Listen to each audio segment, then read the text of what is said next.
sẽ phải từ lui folk song bao bia lui Mrs. Kukai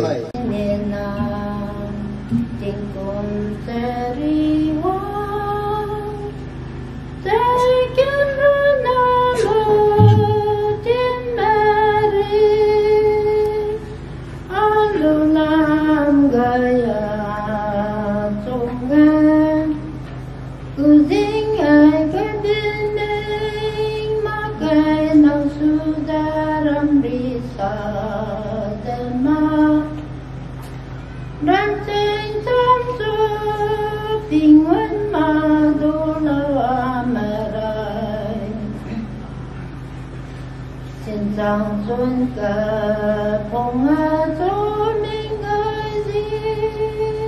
giấc cô sang mai càng kỳ khai mà tha vào quê thiên mệnh này a lồng si ấy đam tiếng cứ đi kiên nhau có gai lung lên trên mà kê Tikin thulun ke marayanai Atun siruang maketuwe Alun ang lam sigay rong sangano Ira trong kambo Kanoy din ze ira rong ulake Abin doa lukya pahutum naram wang soke Kacam keruang dindur kiting keng luye Rekong macam pingai gugama Anai reki kelusong diamun Rai khang nên tin đô la mẹ rai mà son dê hơi để khi ra vang số la aram kê reo tin nhai thâu a quy ô tiếng mẹ lớp đuôi biên nè nàng môn cái gì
Thiên ranh buông phú lưu lòng lòng gai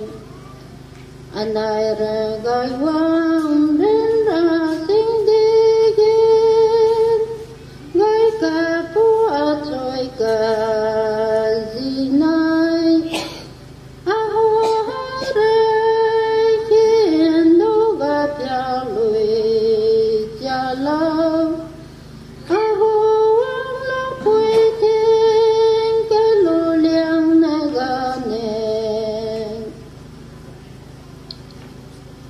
Cho ta đau lúc ra rơi không năng rong thêm nhây Cho ra thiên bùi nè mà nô A cho kia sang mai nè